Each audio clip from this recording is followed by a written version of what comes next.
ato ang mga kabumbiruhan na sa likod nga bahin diya sa barangay 27 nga kani sa Corrales Avenue. Posisyon sila at mga aning dakong mall, Idol Chris, na possible po na Idol Chris, basin aircon, basin po ng mga vaccine Idol Chris ba or kaning mga tambal bitaw mo trigger ba gihapon na siya Idol Chris. Oo, kana siya ang posible ba ka nga may hinungdan kung ano nga naay mga gapang buto. Ang kalayo pagkaron Idol Chris, naisagol mga color ang kalayo karon, so possible ba ka tungod kay dunay tambal. Oo, dunay tambal. Natay makita dinhi karon nga mga na-recover nila nga gamit but bangko arman ni Idol Chris. Para sa USAID nga donation. Oo. Walay puwas gid karon Idol Chris. Walay puwas ang sunog karon dinhi sa tunay motangan. Nagkadako na gid hinoon siya pag-ayo. Imbis daghan na inon fire truck Idol Chris. Dako naman gid hinoon siya pag-ayo. Ang nasangpit ang taon nga sunog. Walay pagka-subside sa kalayo karon ning ato anay motangan. Unta lang gid Idol Chris. Ginatabangan gid karon ang Red Cross. Nga dili gid maabot sa Red Cross in tawon kay syempre kawalan na biyaning Provincial Health Office nga sunog Idol Chris. Simako dili lang gid unta maapil ang Red Cross karong mga panahon na kaya goy pagkaluoy kayo Idol Chris, dugo o guban pa nga mga serbisyo ang naapod baya din nga buhatan Idol Chris.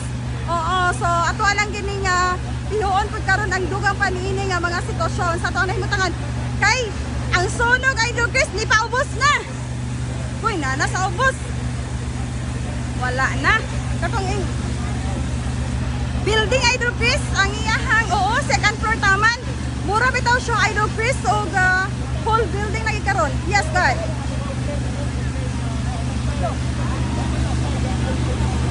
Og di ta masayop Idol Chris ha, kay kaganina pag abot nato sa taas man gid siya. Og taas nga likod nga bahin aning Provincial Health Office ang sunog nga natigayon. So karon sa atubangan nga bahin Idol Chris, hinay-hinay na og lamoy sa kalayo to na.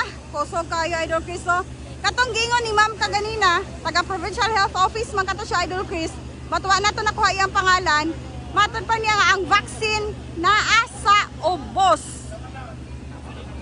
Oo, naa sa ubos Idol Chris. Ang kini ang vaccine. So mo ka nang hinungdan karon nga atong makita sab dinhi sa tunay motangan nga possible gid karon naapil na gyud intahan ang COVID-19 vaccine sa pagkalamoy sa kalayo nga maoy pinaka-importante Idol Chris nga ato nga maobserbaran dinhi karon sa atong palibot kay malagi ang health based mga medical frontliner tungod aning pandemya karon. Plus oo, nay color lagi Idol Chris ang kalayo nya. Gawas aning vaccine, mga gamit, details, syempre community rollout na biadayon sa vaccination sa ato ang rehiyon sa lalawigan. Amang gyapon na di Idol Chris. Gawas ana uban pa mga dokumento. Importanteng dokumento kay sa health bayang hisgutan Idol Chris. Aning ato ang Provincial Health Office so malagi na karon ato pa pod ning pagapihoon karon nas kinatibukan kay ang gibuhat karon sa ato taga Bureau of Fire Protection pakigbatok in tawon aning kalayo nga wa pagay puas sa pag-ulbo-ulbo karong mga panahon na. Dinhi karon sa to ang nahimutangan halos tibok building na second floor man tama nga building kining Provincial Health Office sa Misamis Oriental nga nahimutang sa barangay 27 ning atong syudad at bang lamang sa sakadakong mall ning atong dakbayan Idol Chris. Ang grabe gyud gilamoy na pag-ayo sa kalayo diin halos hurot-hurot gid karong mapanahon na Idol Chris.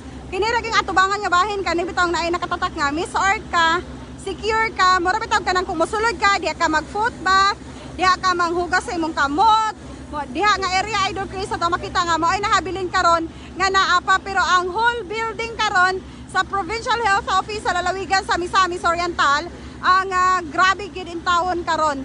Sunog na although wata nakita nga nahugba iyang structure but ang mga scene karon ani Idol Chris ato ang makita nga wala na gid siya no sa ato ang maobserbaran lang dinhi sa ato ang palibot. So loy sayang og karon pa yung panahon na nahitabo ning nasangpit nga insidente nga naatas kalisod karon napaning health nga concern sa karon Idol Chris. Sa mga bombero karon nga nagpalibot dinhi Idol Chris sa halos tibok building karon sa Provincial Health Office ang ilahang gipalibutan pero wala pagyapoy puas karon ang ilahang pagpasirit og tubig, water cannon na ilang gigamit ang uban na hose but wala pa'y pag-subside sa kalayo. kusog paghihapon kaayo karon ang paglamoy sa kalayo niining buhatan sa Provincial Health Office. Kung lantaan po nato sa Red Cross nga bahin Idol Chris, simi mura gipa call down siya sa aton mga kabumbiruhan kay moapod siya ginapasiritan og tubig karong mga panahon na dinhi sab sa ato ang nahimutangan aron good nga dili in taon ni simbako lang gid no madamay pag-ayo ang sa buhatan sa Red Cross. So bi dinhi ta sa nahimutangan. Okay? Oo. So at least medyo wala patay nakita nga mitabok ang kalayo dito bi. Kuy, naa na may nagyelo-yelo sa likod sa bahin sa Red Cross dapat Idol Chris.